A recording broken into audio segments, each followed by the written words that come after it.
Sorry. All right, well, Sorry, guys, take it from the top. Mayor Jacobs is not here. Committeeman Hickey? Here. Mr. Janine, you don't have to when this is not a required recording, but it is when we do hearings, but the meeting, you can just keep the simple minutes for this part, okay? So Okay, the perfect. meeting has started. It was called to order. All persons did their roll call. We did the Pledge of Allegiance, and we recognized that Richard Travellini arrived. And we are in a meeting of the Bedminster Land Use Board, and we have now started the recording, which is appropriate because the recording is really required for public hearings.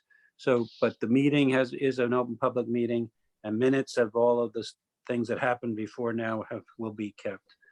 Please go ahead. okay, so we'll look and see if there's anyone from the public. We haven't heard from anybody, I suspect. No, okay, so we'll close it to public comments. We do have minutes from June 3rd that need approval. So if we can have a motion to approve. I'll make a motion to approve, Tim. I'll second it. Jeff beat you to it, sorry. Okay, all in favor? Aye. Anyone opposed? Mr. Or- First would abstain. Who abstained? Mr. First? Oh, right, yes, right. Mhm. He does have to abstain. Okay, so minutes are approved. We do have two resolutions. We have for 461 Spook Hollow. So again, we need a motion to approve. I'll make the motion, George. Okay, and we need a second. Second, check. And we will need a roll call. Mr. Strappa? Aye. Mr. Travellini? Aye. Mr. Rodelius? Aye. Mr. Leonard? Aye. He's absent. Ms. Arvana? Aye. Mr. Walter? Aye. And the person's abstaining again. Do I get to? And Chairwoman Gutschall. Aye. Thanks. Okay, we have another resolution. Fahey, 1200 Copperfield Way Road. I need a motion. I'll make the motion, George. We need a second. I'll second. Second, Diana. Mr. Strappa? Aye. Mr. Travellini? Aye. Mr. Rodelius? Aye. Mr. Leonard? Aye. Ms. Arvana? Aye. Mr. Walter? Aye. Chairwoman Gutschall? Aye. Motion's approved. Okay.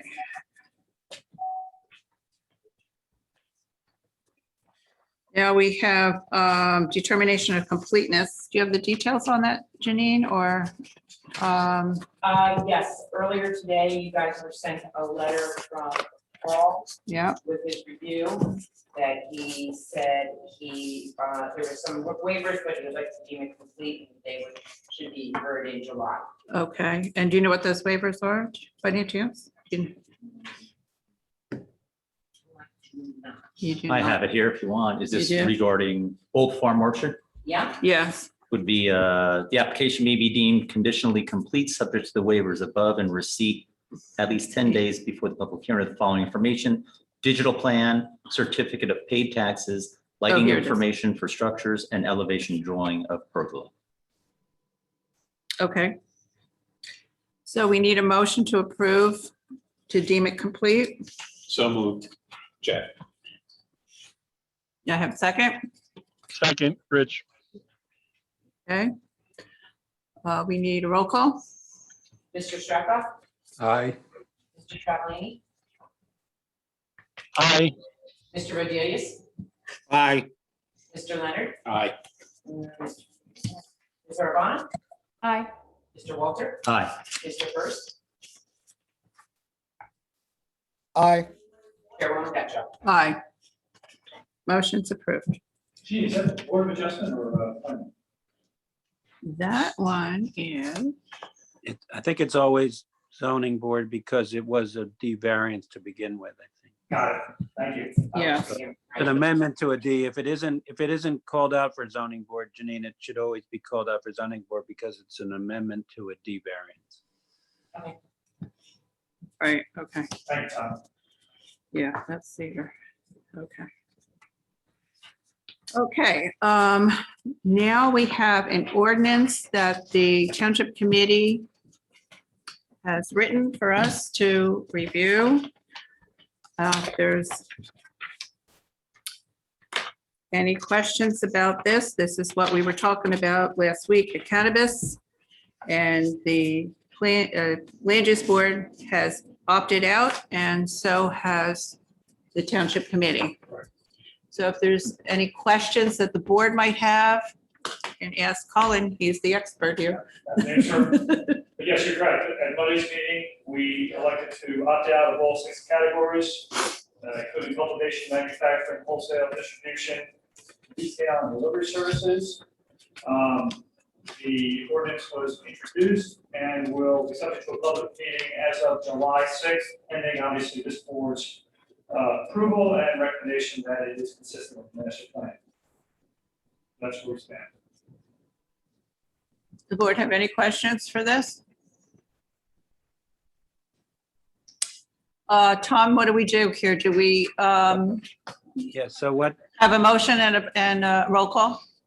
yes, let's just confirm a couple of things, Madam Chairman. Okay. I'll prepare a draft motion. But, Okay, it's good to put in the record, this is now the referral by the Township Committee of an ordinance that is a land use ordinance amending the current land use ordinance to prohibit all of the licensed categories of cannabis. This type of ordinance is deemed appropriate in this kind of setting because it's particularly there is a particularly short time provided in the statute, the cannabis regulatory statute, to adopt such ordinances. It's limited to the 6 months from the date of adoption, thereby ending on August 21st, 2021. So if a municipality opts out, then the preemptive provisions of the statute that would preempt local ordinances and allow cannabis uses in all manufacturing zones and allow retail cannabis as a conditional use without stated conditions in all retail zones would automatically take effect on August 22nd, 2021. The committee and the board both indicated that they deemed it appropriate to opt out, and which really what it means is to prohibit those classes of uses effective immediately upon effectiveness by the Township Committee's ordinance. And then the committee still has authority after that to decide whether to adopt and allow ordinances and to regulate any one or more of the categories of uses. The statute specifically prohibits all municipalities from prohibiting the delivery of cannabis products by a licensed seller or retail facility anywhere in New Jersey. And so no ordinance can prohibit delivery to a person in any municipality, but a municipality has authority to prohibit delivery service businesses from being located in the municipality, and that's what this ordinance does. The statute is very long, it's very complicated, it does decriminalize the use of cannabis products, and so all this is doing is basically making it clear that the Township of Bedminster, if this is adopted, would prohibit those licensed facilities in any zones in Bedminster Township. This does give additional freedom to the municipality to decide whether to adopt ordinances in the future, and that freedom would not be available to the municipality if it did not adopt this ordinance. The municipality would be prohibited for 5 years from August 22nd, 2021 from adopting an ordinance that would prohibit or affect any cannabis license facilities that already took place before that ordinance took place. So with that being said, you probably should open to the public because this is a matter of public importance. And then, you're not technically required to though. But the motion that you're going to be considering is a motion to find the proposed ordinance consistent with the master plan of the township of. Okay, so Janine, again, we'll check with the public to see if there's anybody raising their hand.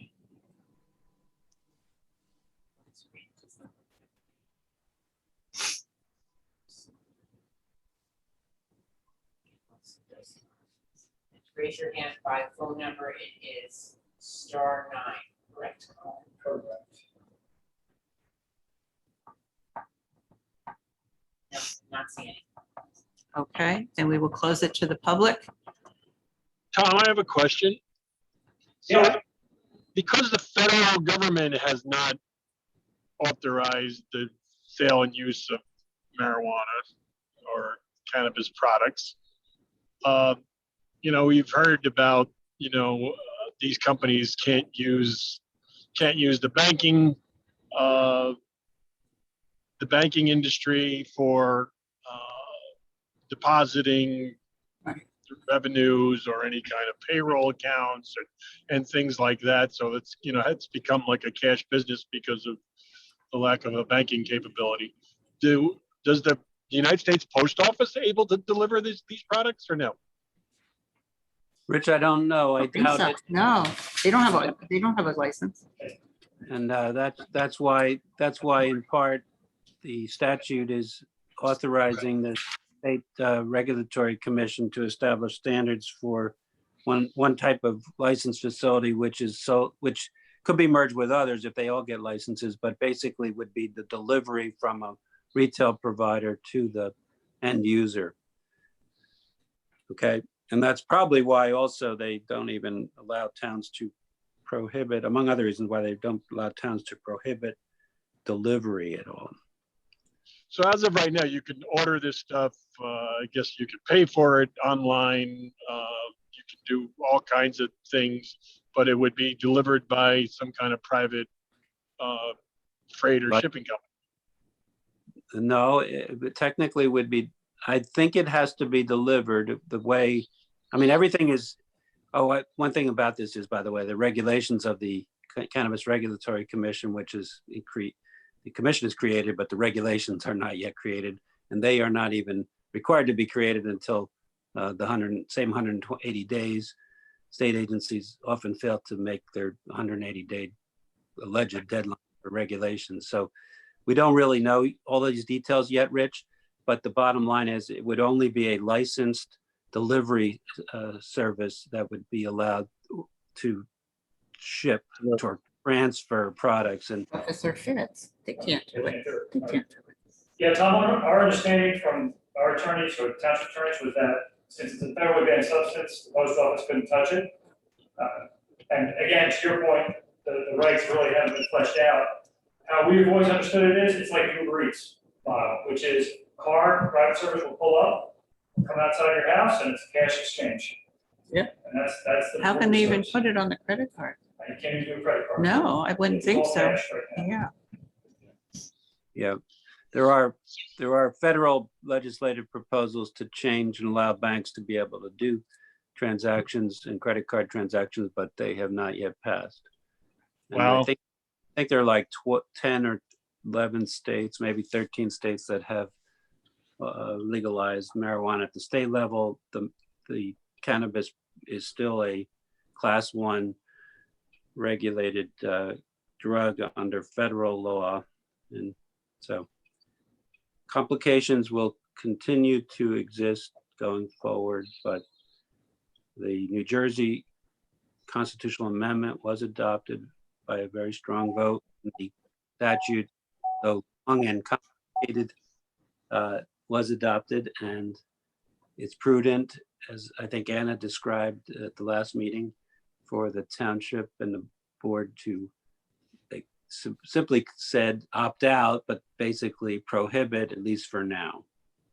The 6 license category facilities, but not, that doesn't mean you're in any way prohibiting the use or consumption of marijuana, which you cannot prohibit. All right, very Okay. interesting. Okay, sorry, thanks. Okay, so we have a motion for the ordinance. It's a motion to find the draft ordinance consistent or at least not inconsistent. Not with the inconsistent, yeah, not inconsistent with township master master plan, right? Your master plan, right? So we need a motion. I'll So make the moved. motion. Who, George? Who wants the second? No, that was not George. Oh, was not, I'm sorry. It was Rich, I believe. Rich?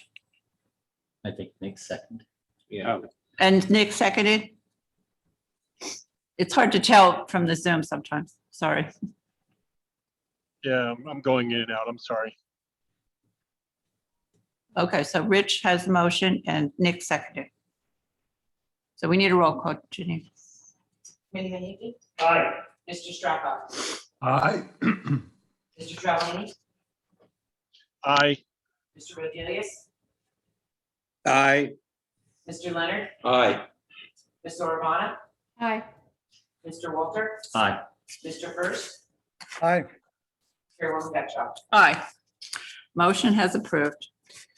You can go back to the committee, Colin and Dylan. And Janine, you can do a simple memo to the clerk confirming that the board found it not inconsistent with the board's master plan. We do have that, Tom, and it's all signed, ready to go. Great. Okay, we're welcoming our guests tonight, the county consultants for a preliminary finding from AT&T. So who wants to start? Karen, Mr. Introduction. Absolutely, go right ahead, Colin. Just to set the stage. Yes, uh-huh, Since we have some new faces on the line right now, just a bit of history and background. The facility in question we're talking about is AT&T Bedminster facility that was built originally back in the early 70s. So it's approaching middle age right now. It was originally headquarters to AT&T Long Lines and also housed the first AT&T Network Operations Center. It actually became the AT&T corporate headquarters back in the late 90s. After AT&T left the Baskin Ridge facility, moved down here. Incidentally, that facility in Baskin Ridge is now occupied by Verizon. interesting. All things coming around. Yeah, that's the truth. Between 2005 and 2006, AT&T was sold to SBC and then merged with Bell South. So while the new entity retained the AT&T name, they are now a Texas company. So they're just worth noting. And as you saw about 3 weeks ago, AT&T announced that they are spinning off their Time Warner assets. So AT&T, and that's those assets are going to be merged with Discovery Network. So now AT&T is no longer a media company; they're once again a telecom company, and that also reduces their need to have a metropolitan New York City presence. So if you ever wonder what it's like to work for AT&T, that kind of embodies it, because they bought the Time Warner assets in 2018, spun them back out, but it also is indicative of the fact that when they sense a mistake, they are willing to spend money to correct it, and they can move quickly in that sense. The lease on the Bedminster building expires in 2023, which is why we're all here tonight. Obviously, we hope that AT&T renews that lease and stays. What is it? Yeah, just so people know, it's owned by MetLife. MetLife, thank you, Yes, Carol, yes. So they may renew the lease, they may not. We hope they stay, but as Mayor Wolf used to say, hope is not a plan. That's correct. When's the renewal due? Excuse me. What's that? When's the renewal due? Like, when do they have to give notice of the renewal? You know what? MetLife is on the phone, and I'm certain they can address that as we get started, or as Okay. well as planning folks. There's a real possibility that AT&T will renew the lease, but for much less space than they currently occupy. Or they could decide to consolidate operations here in New Jersey and move to an entirely different location. Or for that matter, they could pull up states and move to Texas. Just in terms of the campus itself, there are currently 4 main buildings on the AT&T campus, 3 of which are interconnected. Buildings A, B, and C, those are basically office buildings with big atriums in the middle. There's a 4th separate building, Building D, which houses the AT&T Global Network Operations Center. We lovingly refer to it as Epcot Center. If you've ever been there, that's kind of what it is. One could envision the campus becoming a multi-tenant facility housing not just AT&T, but other high-tech companies, or perhaps companies in an entirely different industry. So recognizing the myriad of outcomes that might be possible and not wanting to wake up one day to find AT&T has elected to leave, we obtained a planning grant, I think it was last year. Oh, it's at least, maybe 2 years. It might be 2 years, COVID, timeframes. Exactly. Oh, yeah, it's 2 years. 2 years ago. So Yeah. We commissioned Walter Lane, who is the director of planning for Somerset County, to help us think through the options. So what we're about to see tonight is not the final report of Walter and his planning team. This is just a sneak preview of the ideas and options that he and his team have been kicking around. Just note, there will be one or more public sessions where Walter and team will give us their actual presentation and recommendations, and then we'll modify it based on your feedback and that of the public. Ultimately, our job here is to look at the positive and negative impacts to Bedminster, and then make whatever zoning recommendations are deemed necessary to maintain the viability of the campus. I'll take off my planning board hat, I'll put on my township committee hat, so Tom doesn't know. What am I worried about from a township committee perspective? Well, there are 3 things. First thing is good paying jobs. AT&T has long been a job magnet in our area, and they attract a lot of highly paid professionals. It's the reason I came to Bedminster about 30 years ago. It's the reason I met my wife, who still works there. Back in the day, if you weren't working for AT&T, you were probably selling to them or through them. AT&T was really a job ecosystem, I would say, throughout the 70s, 80s, and 90s in this immediate area. So that's good paying job is obviously a key parameter in looking at this. Taxes, obviously, number 2. AT&T has been traditionally the largest commercial ratepayer in town. The less we get from the commercial sector, the more we have to tap the tax burden and tap into our residential sector. And as we all know, low taxes is what separates Bedminster from all the other towns here in New Jersey. So suffice to say, variables are a big concern. And finally, one of the other concerns we have is the impact of the surrounding community. If you've never been back on the AT&T campus, you might not even know it's there. And that's a good thing. So in that sense, we'd like to keep it that way. So if we're talking about putting in 8,000 units of housing or making an Amazon warehouse where trucks were coming in and out all night, probably not likely to be well received by anybody. So that's my township committee perspective. So tonight is the first preliminary look, so we begin to think about our options. Really, the questions we have tonight are, does the path that Walter and team are going down resonate with our expectations from a land use perspective? What kind of zoning changes might be necessary? Like, for example, does this move from office research to multi-tenant? What additional amenities might be permitted, et cetera, et cetera, et cetera. So while I'm not presuming the outcome, I'm assuming the planning board will likely need to take action in the not too distant future to address the recommendations of the forthcoming planning study. So with that, Walter, team. Very good, Colin. Thank you for that. Excellent. Very- I almost want to clap. Very good. Thank you. And so Walter, you want to go from there? Sure, thank you. Thank you to the board for having us tonight. Thank you for Committeeman Hickey for giving a great background on that. I'm just going to add a little bit more background of how we got to this point. But at this point, I just wanted to introduce the rest of the team that's working on this. We have Pete Kramer and Kate Keller, who are consultants that the county hired through a grant we received from the Highlands Council to advance the work the county had previously completed working with the township.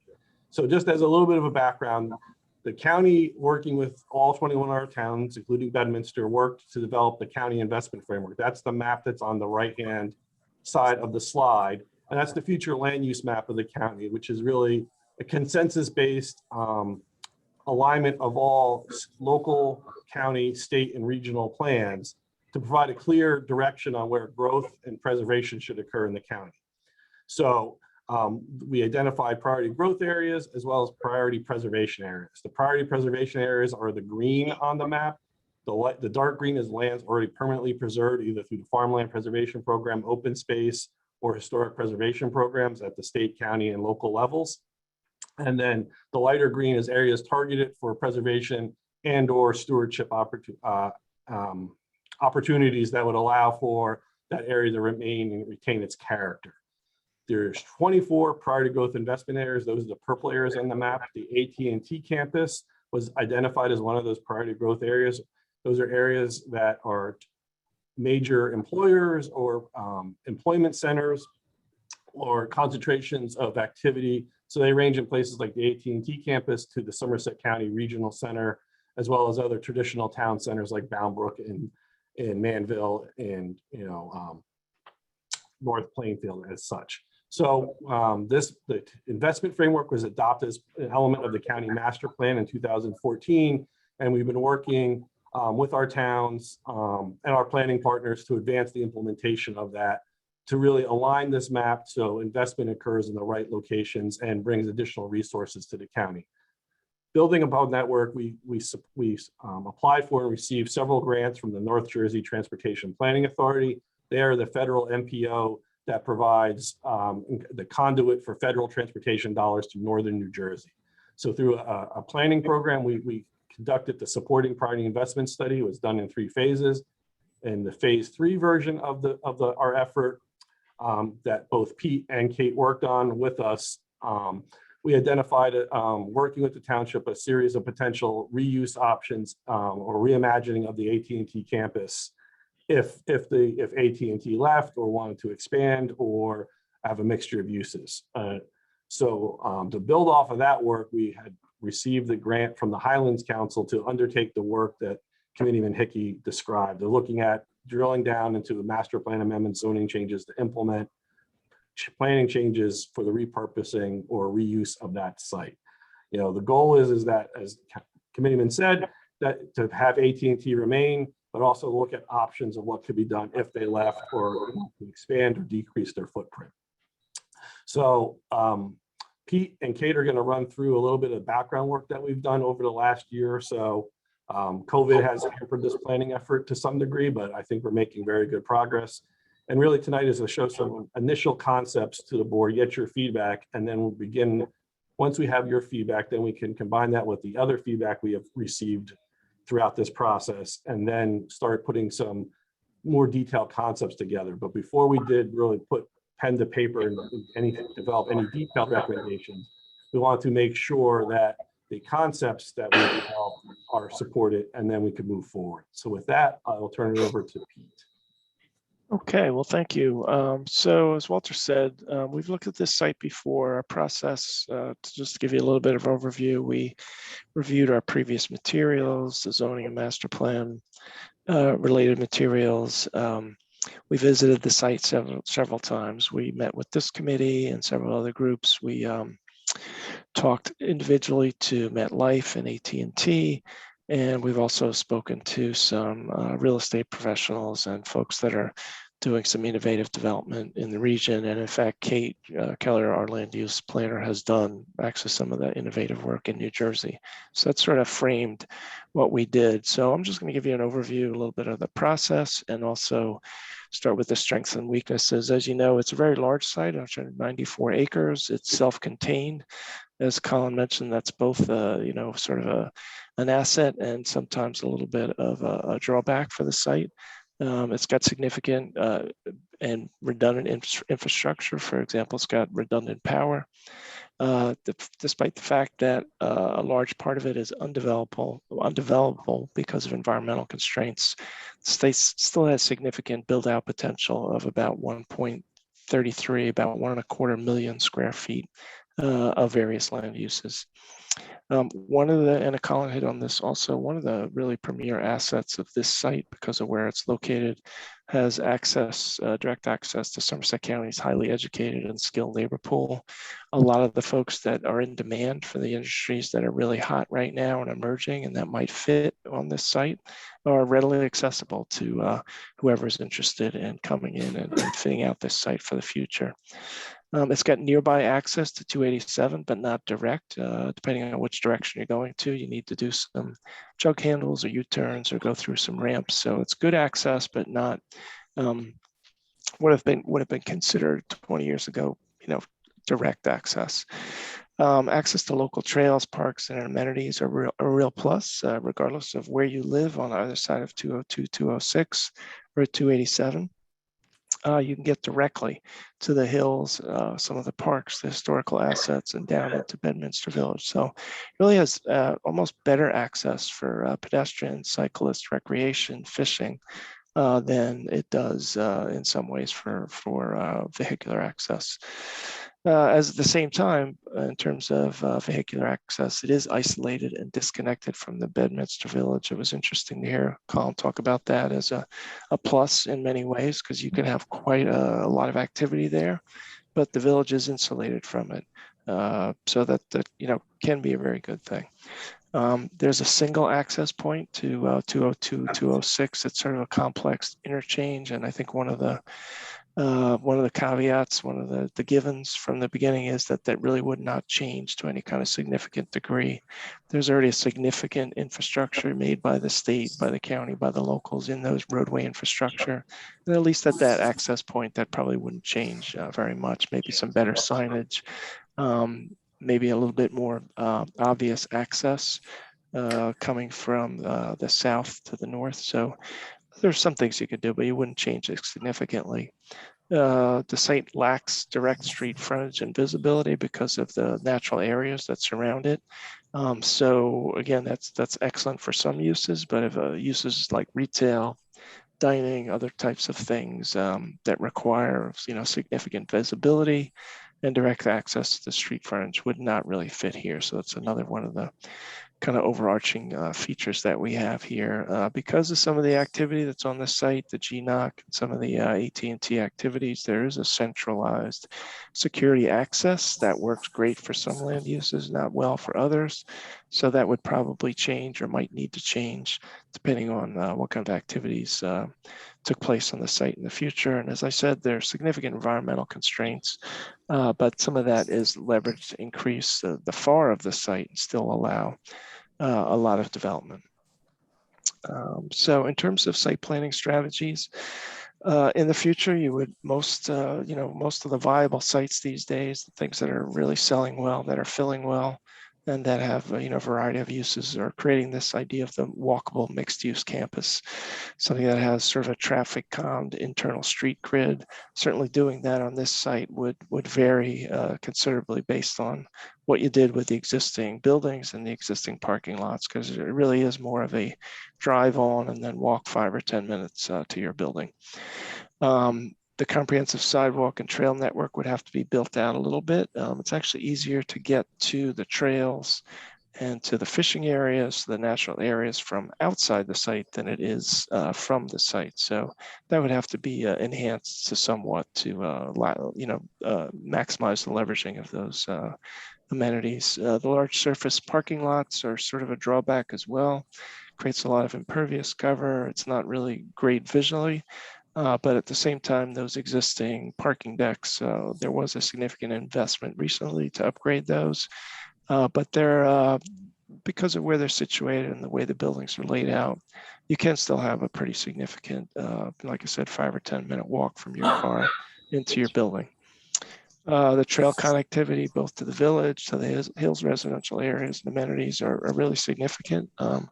There are children that live in the hills that can very easily and safely bike from one side of 287 past the site and get to the school that's right up near 202, right above the site. So really some really excellent connectivity for trails, bikes, pedestrians, as I said, and to some of the recreational areas and historic areas. And I think overall we would want to enhance the access to the township and the surrounding region to enhance the viability and the marketability of the site. So that's sort of the overview. And at this point, I'm going to turn it over to Kate. She's going to jump from 2017 to 2021, tell you about what we did. And what we have is really sort of a framework of recommendations at this point. And then we'd love to turn it over to you and get some feedback and answer your questions. So Kate, it's your turn. Okay, great. Hi, everybody. To those of you who I have not had the pleasure of meeting virtually or in person, my name is Kate Keller. I'm an associate principal with the firm Phillips Price Griego Lady Hughes. We are based in Hoboken, but we do work all across the state. And actually, I don't know if Walter knows this, but I've been with the company I started in 2012. And one of the very first projects I started working on when I joined was the phase 1 priority growth investment area study. So in some way, shape or form, I've been, working within this framework for, almost my whole career with my current company. And it's really exciting to be able to watch it come to the next level at an individual site like this, to be able to refine our previous work. So just right here. So this is just a brief overview of the work that we've completed, basically with this new, the new study that we've been working on. So the previous study was done in 2017. That's when it was finalized. I think a lot of the work was actually probably done even in 2016-ish. And as we all know, there's been a lot of changes in a lot of different markets, and that's before you even bring the pandemic into consideration. So our first thing to look at was to really get an idea of where these markets are, what they are, and what are the changes that we need to be aware of. And we'll go into this a little further, but we've had a lot of very interesting conversations with real estate professionals in the area, as well as just various groups that have helped us with that. And then, based on the feedback and just based on just the incredible skill set you have here, we want to look at both the new opportunities that might not be as obvious yet. And this is in terms of new kind of industries and what if office isn't going to work, what is, because we're trying to look ahead a little bit here, which is the whole idea of this. And then again, we really want to take advantage of the skilled labor pool and keep these these highly desirable, well-paying jobs in the town. And then really just take what we've learned, connect it to the land use, and then make sure we're providing transportation and connections to support what we choose. So, then we go to the next step, which is really we're reviewing all the existing conditions based on that. And then finally, we refine our recommendations, which is where we are tonight. We've been lucky to have great engagement with the township this whole time, as well as the other parties involved, like AT&T and MetLife. And so this is our kind of our first this is our first response that we're showing. And so then we'll move on to, being responsive and continuing to be responsive, and then finalizing and implementing what we're working through tonight. Next slide. Yes. So just a brief overview, just very high level of some of the market conditions we're seeing. I think that some of these will be clear.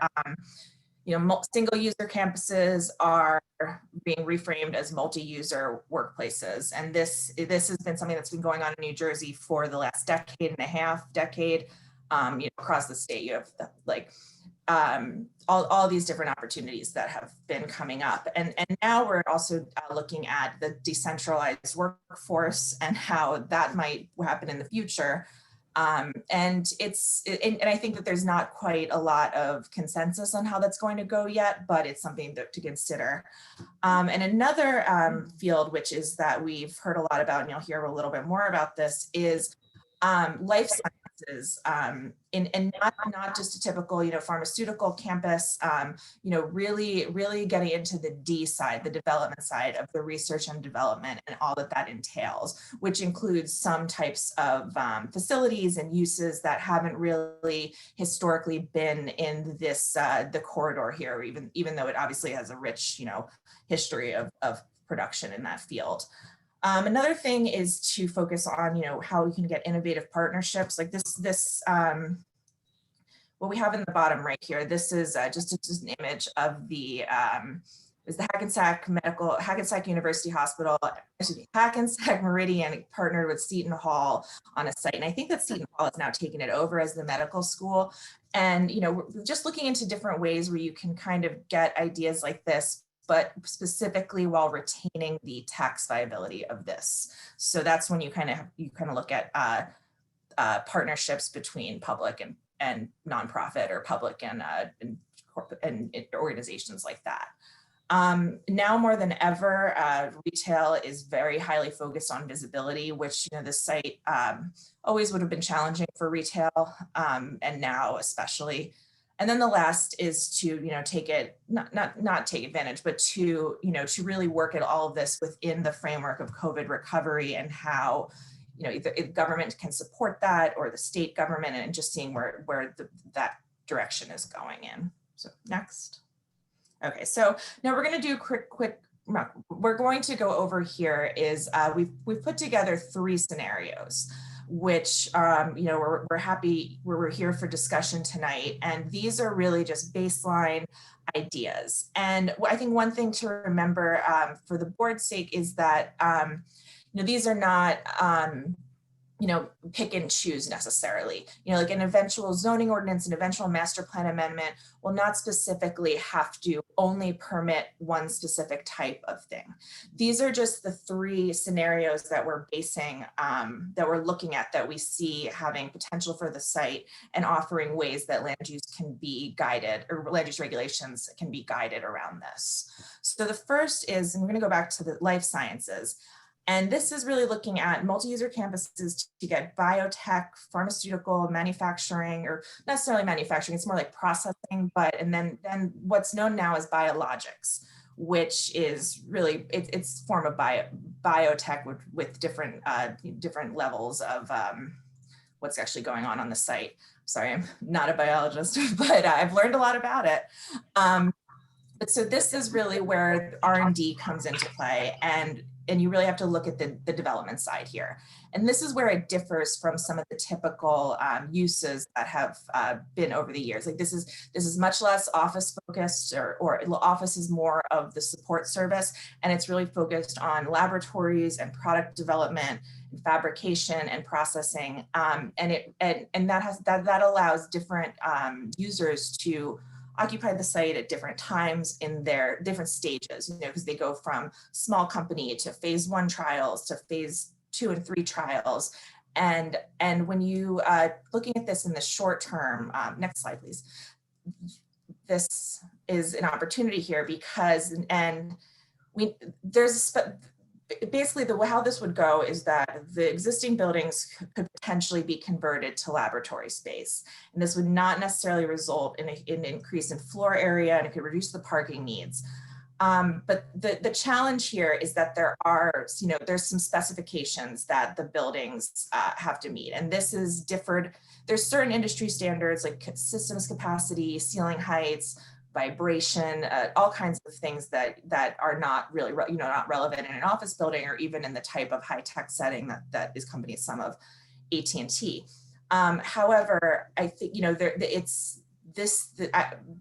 from other discussions that we've had, this seems like it could be a possibility, and it could be well positioned because these conversions are happening more and more.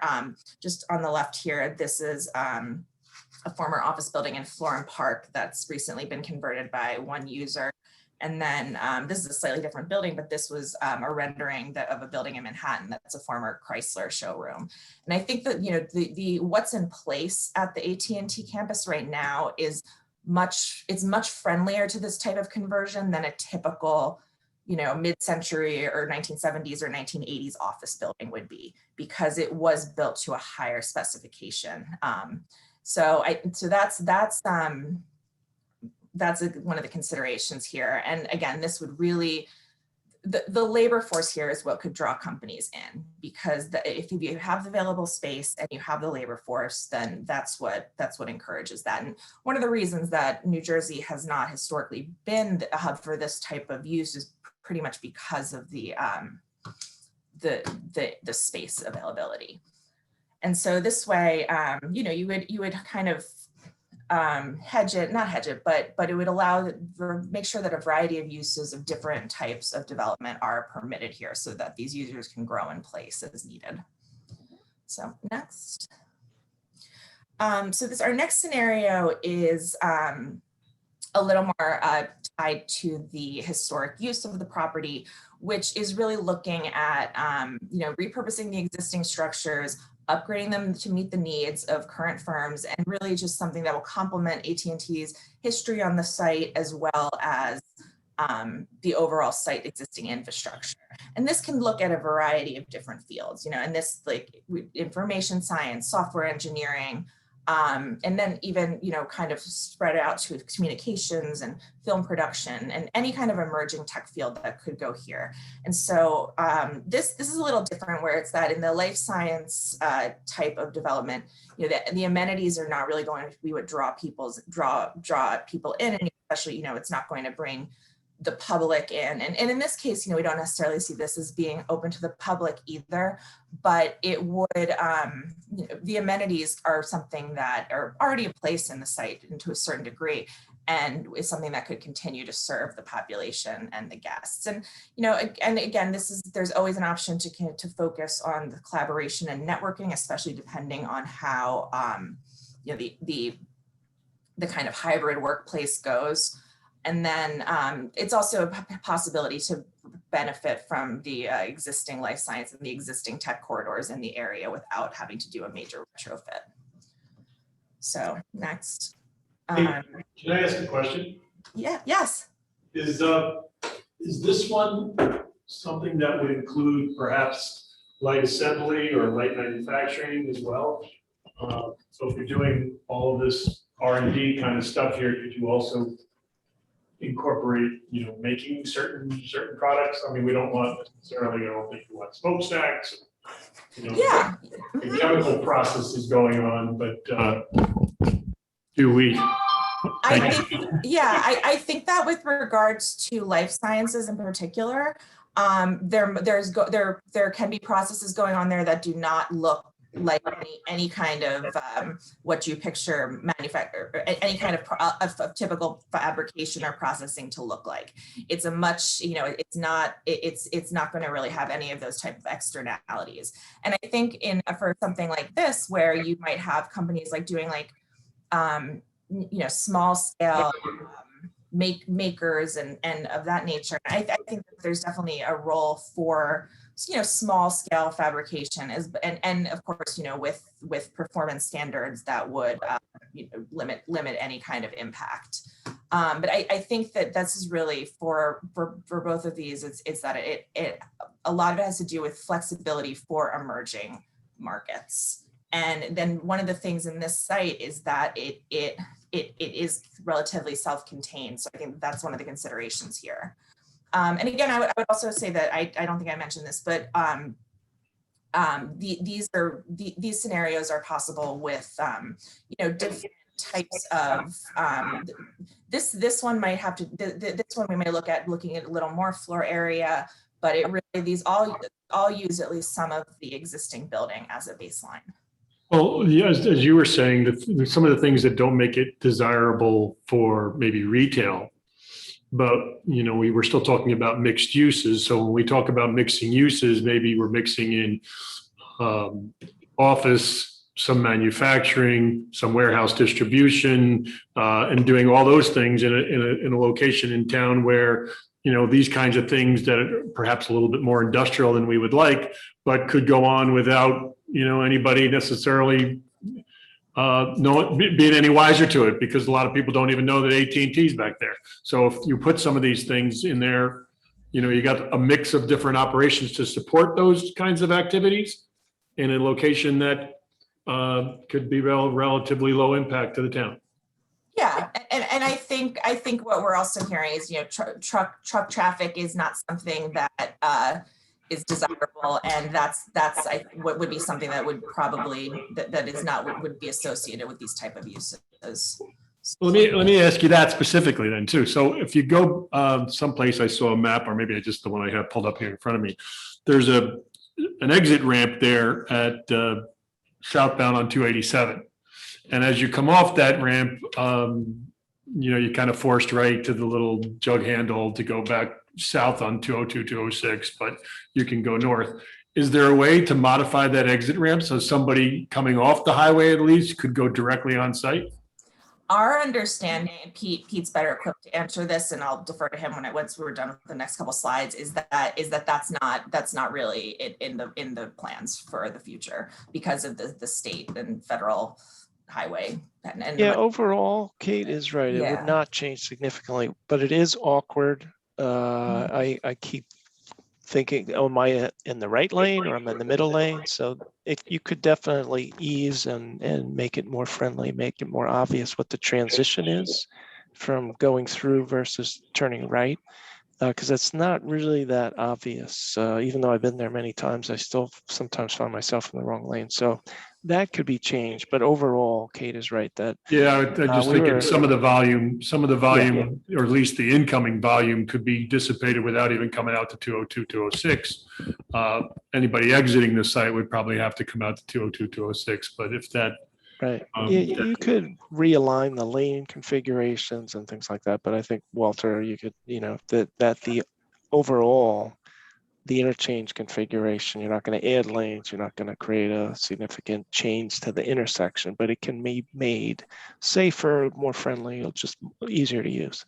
Yeah, I would say that some of the modification that Pete was discussing is potentially possible, but adding potential new movement, like a direct connection to the AT&T site, usually Federal Highway, when you start, tinkering with the interchange, if there's incomplete moves, they may suggest that you have to build all the missing moves.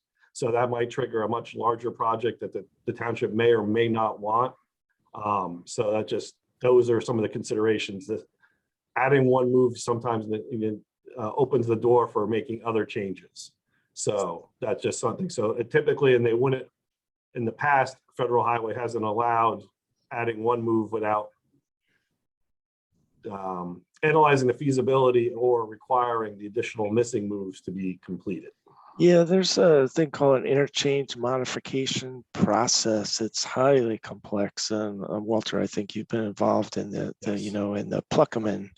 My previous employer, we did a lot of the design work and the study. It's a very complex process. So it would be, you could make it friendlier, make it move better, but there won't be any kind of significant. That was stated by several parties, upfront that there's been a significant investment and the overall configuration wouldn't really change. And we are working with the state DOT, by the way, from the township perspective, to improve some of the markings and some of the lanes in terms of getting into AT&T or into that campus. Yeah. So that work will, start from here within the next 6 months. Yeah, and those changes could be made very easily, really. More intuitive, I think is the right word. Make it clearer, more intuitive, especially if you don't know the area. So that work will actually happen. DOT has signed off on that. Yep, great. Kate, you ready to jump back in? Yeah. We can. I think that we'll just finish this in our last scenario real quick. So I think we can skip to we can go to. So this is kind of this is a vision that we're kind of calling mixed use connections, and I think this has a high upside, but it also requires it would require a buy-in from someone a developer or someone who had a vision for the site that was really interested here. And so what this really looks like is it retains core office space and some office users with an expansion of uses within reason. So that and that can look like a little more than what's maybe in the current ordinance, but without some of these more specific biotechnic or et cetera users that we've talked about previously. But most important thing would be to permit flexibility between tenants and to permit the tenants that are there to be able to shift and to able to grow. And then one thing we look at here is that this is an opportunity to really invite the public in for both recreation and different types of experiences on the site. And this can look like a destination restaurant, a potential for a hotel, just to really take advantage of the natural beauty of the site. And it would really function in this way as a community service as well. And this is what opportunity more and with something we would pursue in any kind of zoning option here, but to really emphasize the connectivity here. So, and obviously retail would be a very specific type of thing that would be almost like a destination, as I mentioned. But really looking at ways to use the site as a commercial opportunity and for the township's benefit and the township's residents' benefit, in addition to keeping a modern office use there. Next slide. And then again, repurpose the office space, look at shared parking options here, because if you do have multiple uses on the site, not everybody's going to be coming in at 9 and leaving at 5.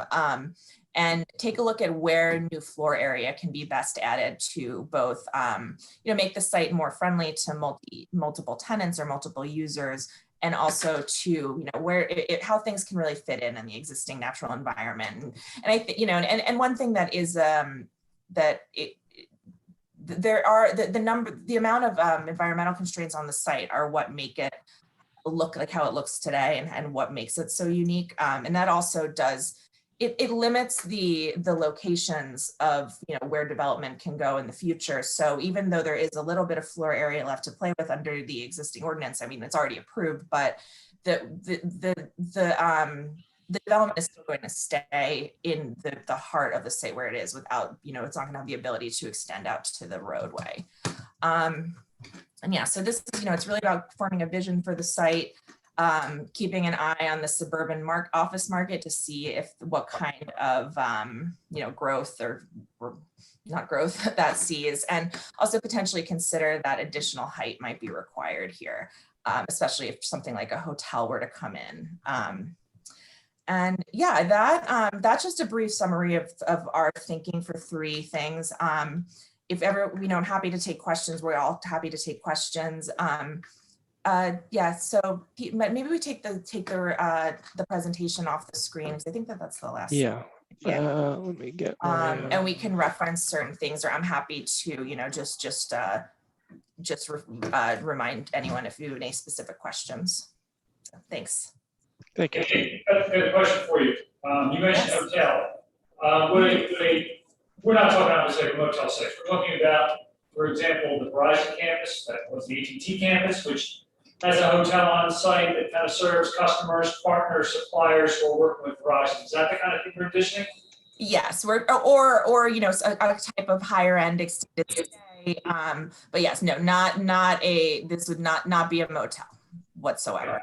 Yes. It's a higher end thing, like exactly. I think it's what was it, Dolce, or that's what it used to be called on the Verizon campus. Yeah, right. Yeah. Mm-hmm. Yeah. Mm-hmm. And I think that's one of the people have been studying this for the last 9 months. I think that's something that where the market with flexible and hybrid work times, where that's going to go, and whether there will be people gathering for 2 weeks out of the year, or 2 weeks every quarter, something like that. So that's I think that that's an option there, and it be because of the grading of the site.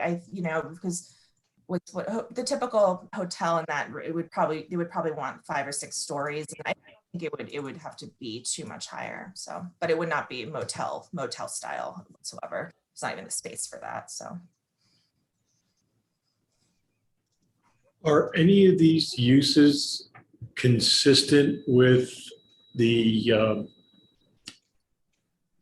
economic development programs that the state is putting forth, that we might get some support, some tax breaks for a developer to do any one of these options?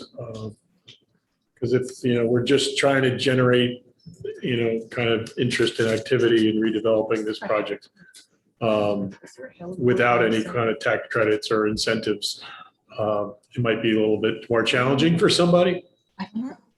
Or any of these kind of align with those, the economic development programs? Walter, do you want to take a crack at this? Sure. So in the current Emerge program, I know the township is considering going for plan endorsement designation. With an endorsed plan, the township would be eligible for this, as you would identify it, as a targeted growth area. Under that suburban employment corridor designation, under the Emerge program, this site would be eligible. Now I got to make sure to double check with the final rules that are in place, but that the way our read of the legislation and the rules is that site would be eligible. And Walter, that would work best for either the life science option or the high-tech option? I think they would get bonus credits for either or, because I believe both those are in the targeted industry category in that legislation. Question to Walter. Walter, is this not unlike the Center of Excellence right down the road? It's very similar, and the team that developed some plans for that is on the call right now. So Pete and Kate were part of that original study that the county did work with Bridgewater to look at how that site could be used in a previous planning study. And then Bridgewater used that to refine, basically grew that into the redevelopment plan that was put in place that calls for the redevelopment of that site. So that is a little bit different with some of the opportunities with the frontage and the way the site was aligned, but there are some parallels to both sites. Yeah, I Yeah, think that the Center of Excellence already had some lab space built out, but Kate, you had that one slide of those modular laboratories and how this site might, help and transition between startup and various phase of a product development. Maybe you could just touch on that real quick.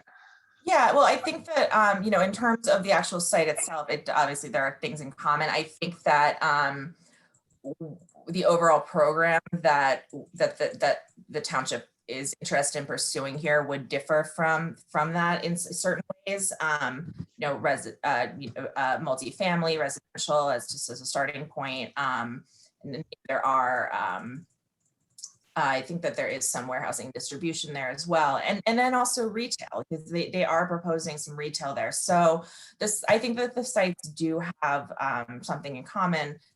And, it's pretty easy to just look at these two campuses up and down the road from each other. But I think that this is positioned a little differently based on a combination of the existing infrastructure, which, as Pete just mentioned, that the Center of Excellence was more science focused, and that was some of what they had already.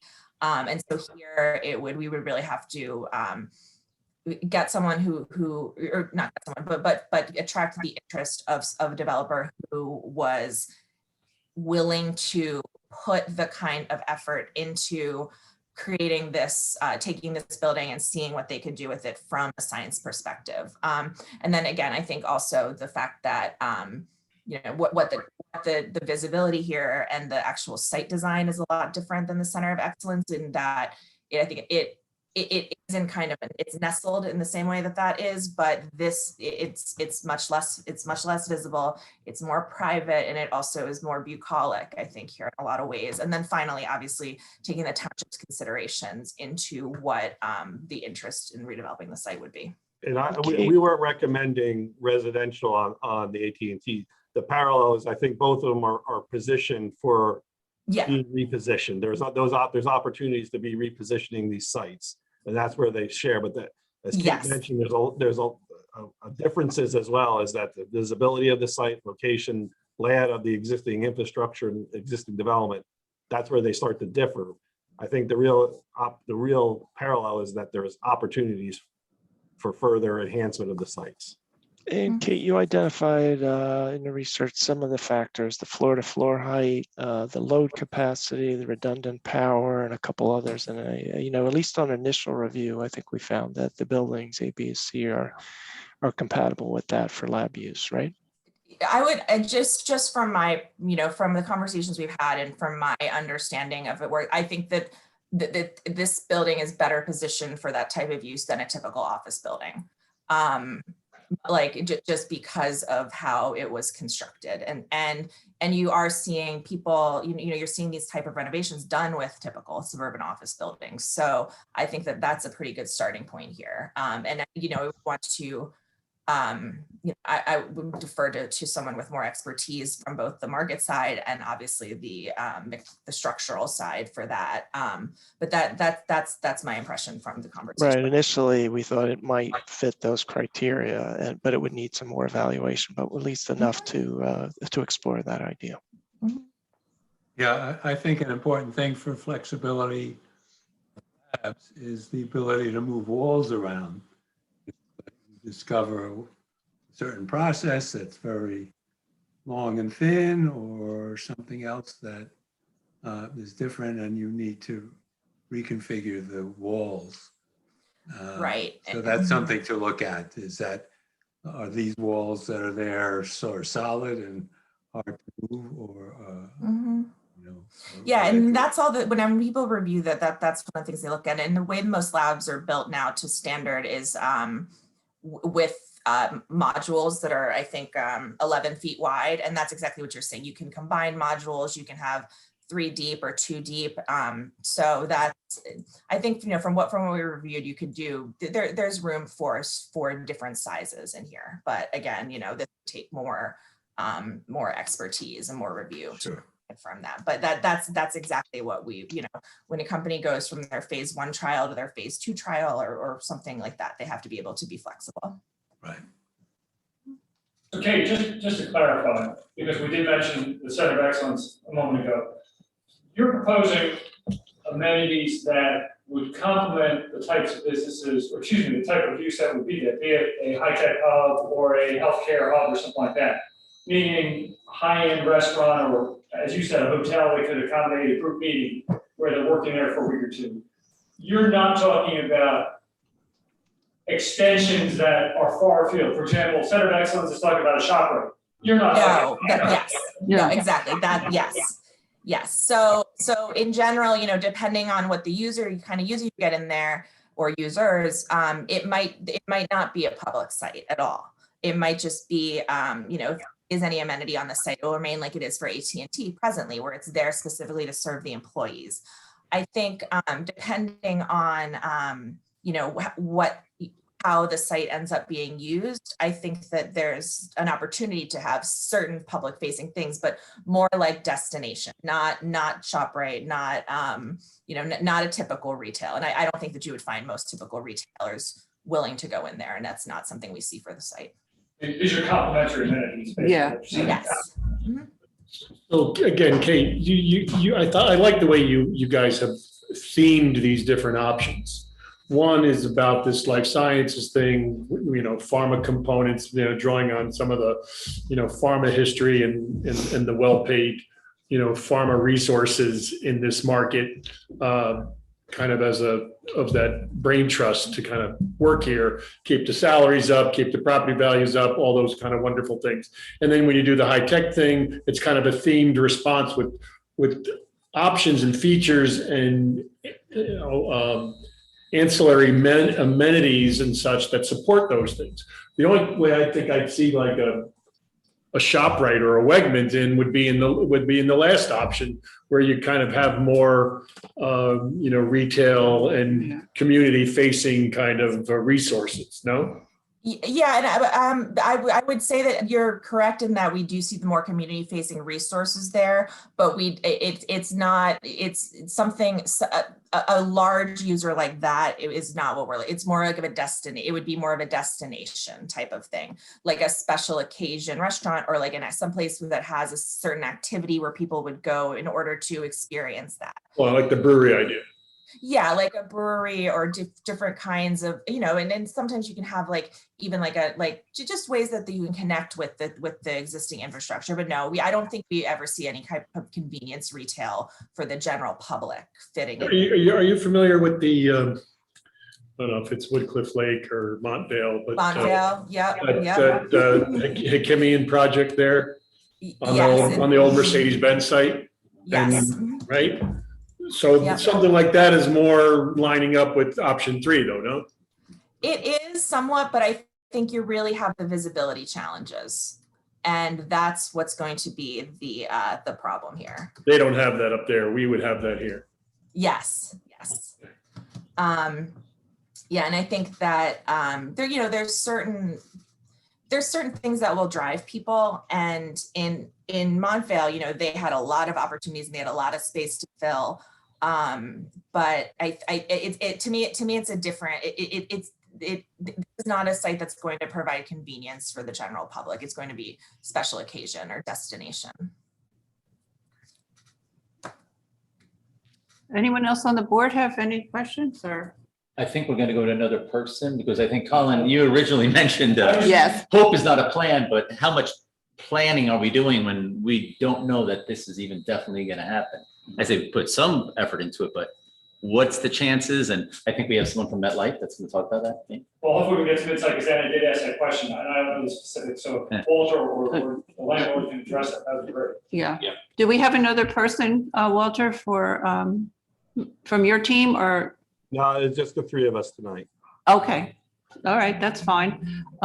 So we have a question for MetLife, if you would like to speak. No? Yes? There's a hand raised. Do we have a hand? Yeah. Right here. Okay. Go ahead. Just like-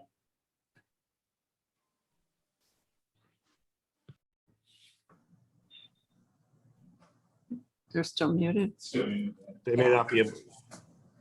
I'm sorry, this is Don Swoboda from MetLife. Can you hear me now? Yep. Yes, we can. Thank you. Mhm. Sorry about that.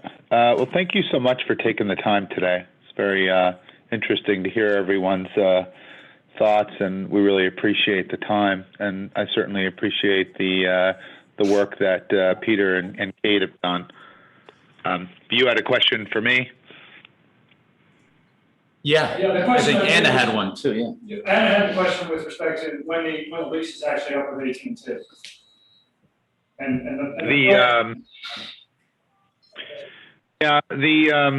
The way that the lease is structured, I mean, I can talk very general terms, but the AT&T lease, and we're hopefully going to have very favorable conversations with our tenant. We would love for them to stay in all of the property, just like we were able to do back in 2016. MetLife's been involved in the asset since 2006, I believe, and we were able to get a 100% renewal starting in 2017 or 16 through 2023 of November. And there's a notice period of about a year. But we're certainly in discussions with AT&T right now, with regards to work from home, with regards to the fact that AT&T is, their corporate is based in Dallas now in Texas, and with regards to the fact that this is a 1980s style office property, it behooves AT&T to look at different options, and we're hoping that one AT&T way still remains the home.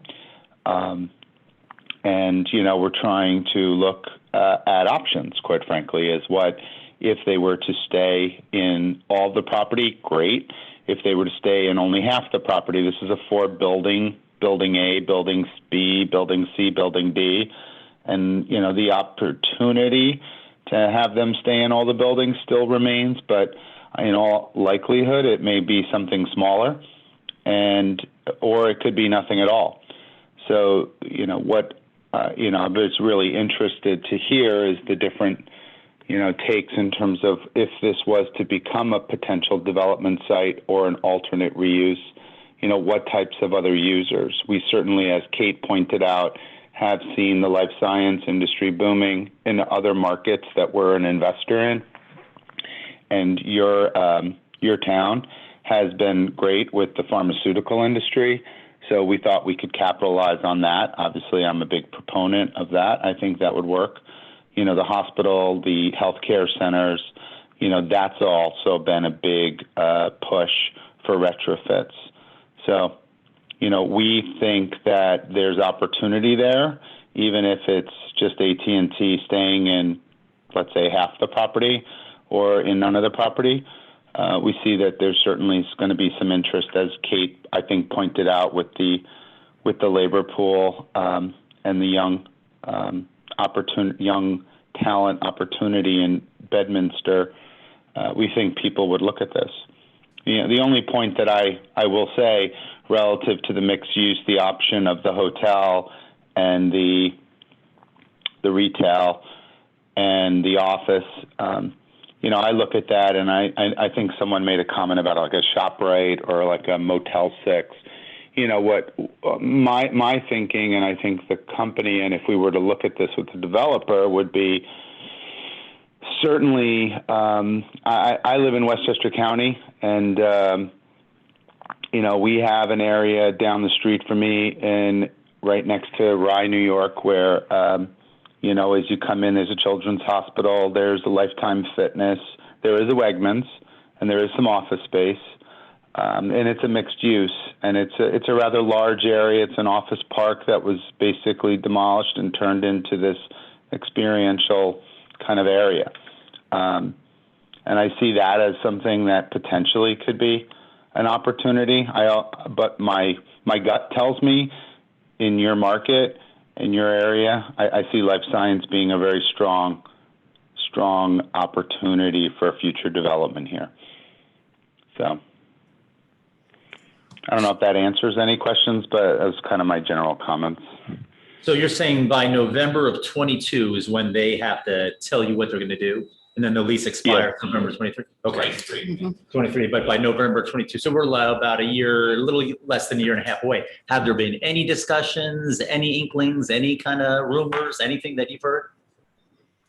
You know, I think right now from what we've heard in the marketplace is AT&T has retained brokerage groups, as they should do. And they are looking at different properties. They're looking at lowering their footprint, downsizing. I think the work from home has added a lot. I've seen that in the marketplace, not just in New Jersey, but also in Boston and Manhattan, where folks are taking less space. They're also taking newer buildings because newer buildings typically have more efficient floor plates, so they can fit more people in it. So it's a combination of downsizing and whatnot that I think is really forcing AT&T to be thoughtful in their process relative to where they're going to, renew and how much space.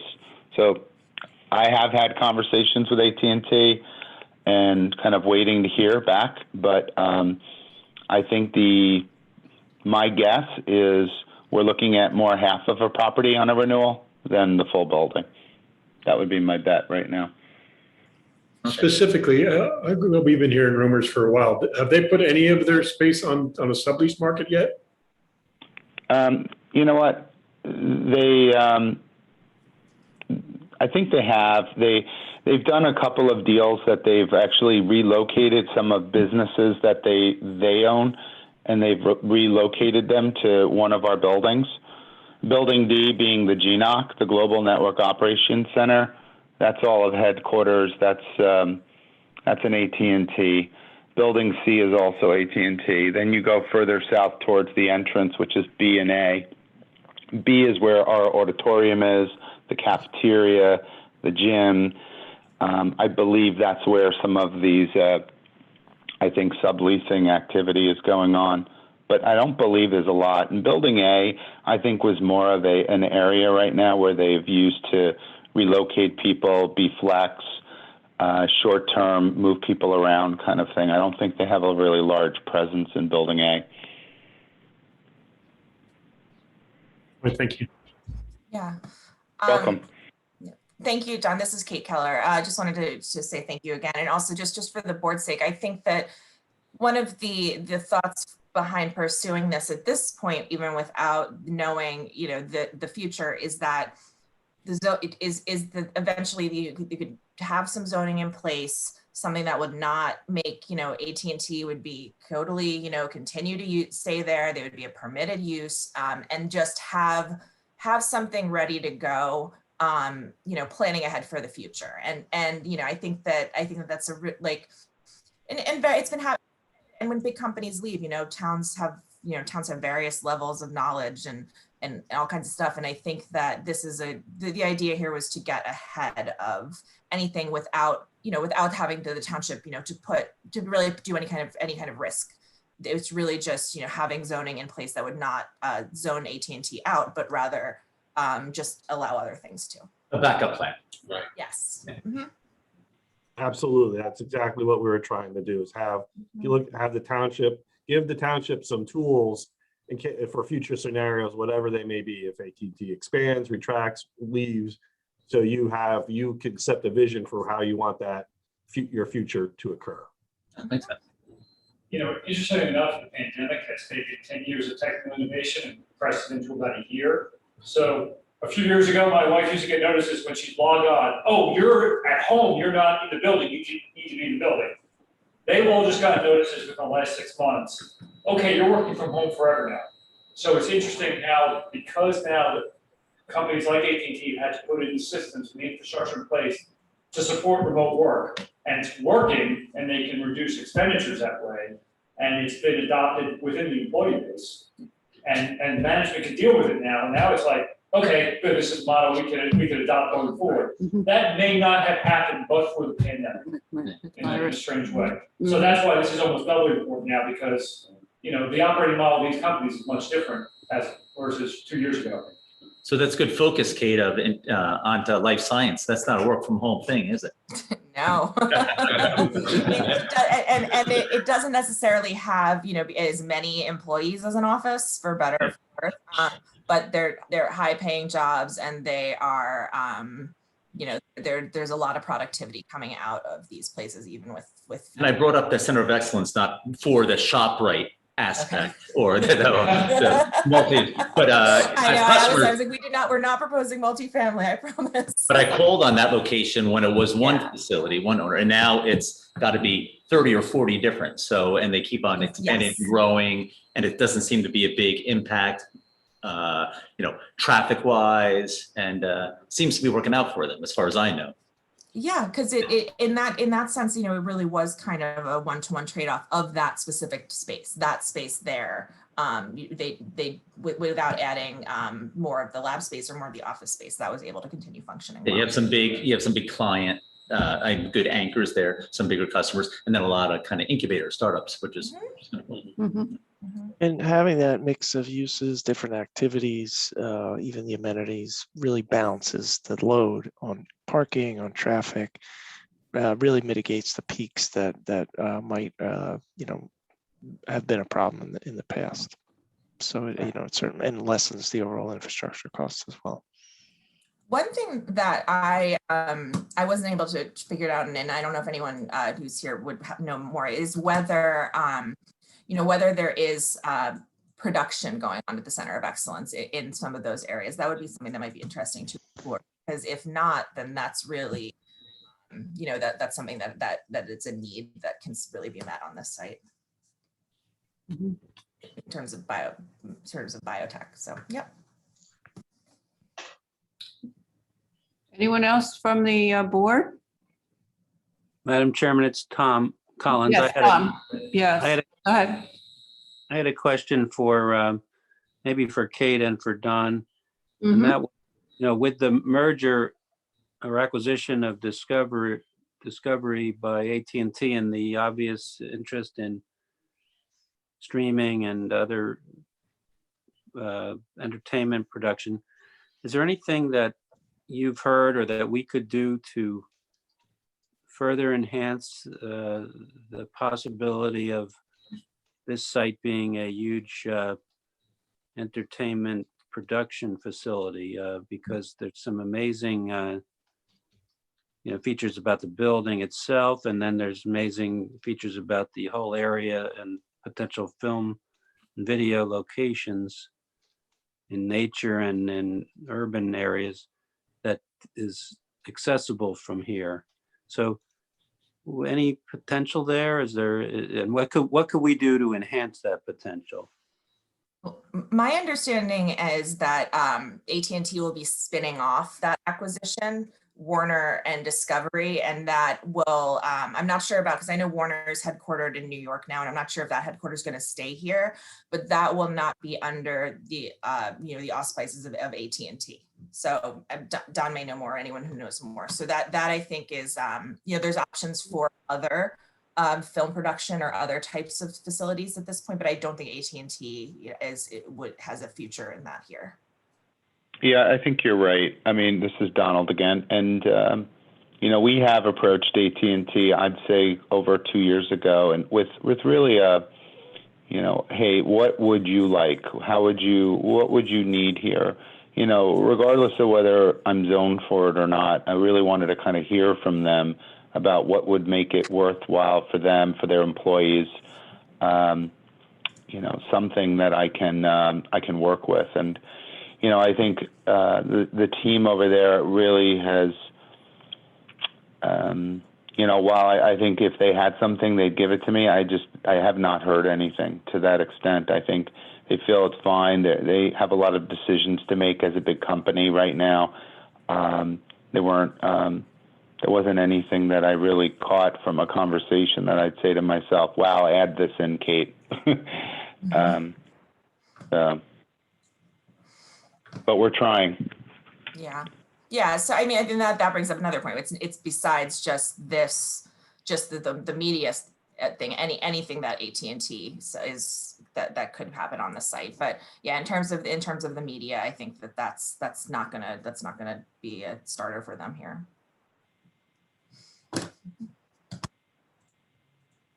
Okay, unless anybody else has anything more.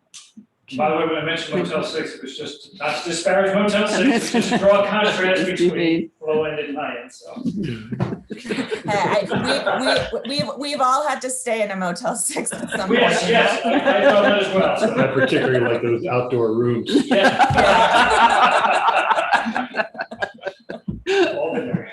Hey, they serve their purpose. So They do, Yeah. for sure. Alongside of Route 95. All right, unless you have something else, we really thank you and thank Walter for putting your team together, and we'll look for the future to see what else you have to add to this. Yeah, we look forward to to engaging with you soon when we get everything a little more finalized. What are the next steps? Path forward, what's going on? I can jump in. So thank you for the opportunity to work with you and partnering with us on this. The county's always here to provide us assistance and wants to really help our municipalities with these types of efforts. The next steps are the great feedback we got tonight is we'll use to refine these concepts and start putting a little bit more meat to the bone, shall we say, and then come back and get some additional feedback from the board, from the public as we move forward with hopefully to wrap this up by the end of the summer is the goal right now. To give you your final product so then you can decide on how to move forward with, if it takes the shape of a form of a master plan amendment or a zoning changes, or maybe not necessarily a detailed zoning ordinance, but the things that need to be incorporated into it might be just changes to your existing ordinance based on the work that we're going to be doing. Very good, Walter. We look forward to it. Madam Chairman, before you Yes. close, you should probably open to the public. I don't know if there's any interest or if you didn't. Is there already. anybody there? Is that the full board there, or is that just some of the people? I don't think everyone has their video on. No, I can. So that should- Oh, I see. You got it on the right-hand side there. Mm-hmm. Okay.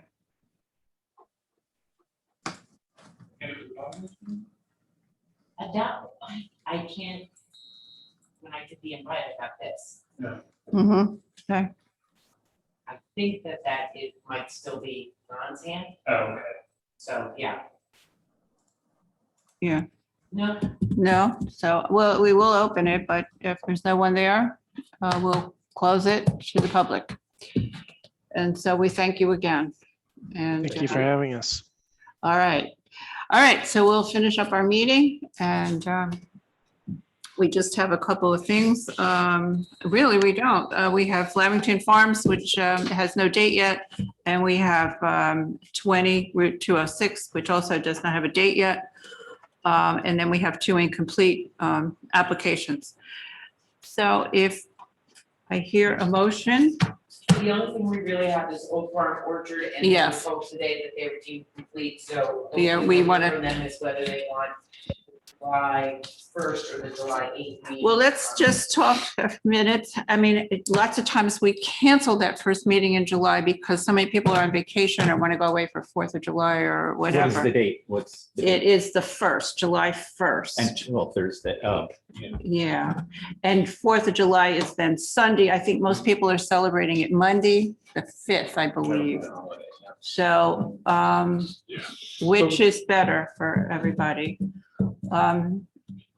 Is everybody available for the 1st, July 1st? Anybody I hear? Yeah, first would be good. First, okay, so we'll do the 1st, and then maybe other people take the second week or that other week, the next week off. Okay, I'll- I'll get in touch with them and Tell them to do that. on July 1st. We were hoping to take July 8th if that's. If that, well, yeah, I mean, unless we have an application ready, we still have time to get it ready. Yeah, okay. So we'll do that. Madam Chairman, Yeah. I think you need to help Janine know if she is having people notice for an in-person meeting, a hybrid meeting, or a remote meeting. I don't know if she knows yet, and I wonder if the board would like to, apparently we probably have the ability to do hybrid, which means anyone in the public who would want to come is allowed to come to the meeting room. But at the same time, have the board member. Of the Zoom meeting too. Yeah, the Zoom meeting too. I don't have a preference. I'm trying to make sure that you help Janine know what the board wants, because as far as I'm concerned, it's a board determination, whether you go hybrid, remote, or in I would person. say hybrid through the summer anyway. I agree. Unless somebody has an objection to that, I would say. I know myself personally, I would like to be down the shore and not have to come home. But that's not the rest of the board. I'm committed, so whatever everybody wants, I but still be committed and do it from, over Zoom. no, I mean, I would be committed to come back for the meeting if everybody wants to go in that I'd be fine with direction. hybrid. Yeah. But So Tom, if I we think do September's funny. I think so too. What is? decide to go hybrid though until September meetings, should I change the notice? Because the notice was just simply for Zoom. Yes, you should. And so that's why I'm asking. And it sounds like the board and the township, the board and you are willing to try to do hybrid. And hybrid means that we do still have to have video for all witnesses, including members of the public, so that they can be visibly sworn in and to swear to tell the truth. I'm not sure how we're going to accomplish that, but we have to make sure that that's feasible. We also would probably have to make a motion tonight to amend the annual notice adopted at the reorganization meeting to confirm that going forward, the meetings will be hybrid, meaning in person is possible for anyone who wants to come, and also by Zoom or other remote service. So is there such a motion to amend the reorganization resolution to state that the future meeting now for 2021 will be hybrid, and we can always adjust that? Is that a motion that someone wants to make? Yeah, I'll make that motion. I'll second it. And now a roll call, Janine, please. Okay. Mr. Leonard, Aye. Mr. Walter, Aye. Mr. Travelini, Nay. Mr. Udelius, Aye. Ms. Oravana, Aye. Mr. Strackoff, Aye. Mr. Hurst, Aye. Chairwoman Gotcha. Aye. Motion carries. So Janine, Oh, yeah, I didn't include Colin. I feel slighted now. Don't let me lose you. Aye. Aye. sorry. You're supposed to call Colin first. She calls me a lot of things. And I always first. Well, we have a first now, right? You do. Okay, so we will do it that way, at least through till September. And then September, we'll look at it again. And if we want to go, full in person, I think that would be the right thing to do. So do I hear a motion for an adjournment? Motion to adjourn. Well, I can't see your hand. I can't hear your hand. Motion to adjourn. That's worse. Okay, second. All in favor? Aye. Aye. Good night, and we'll see you on the 1st.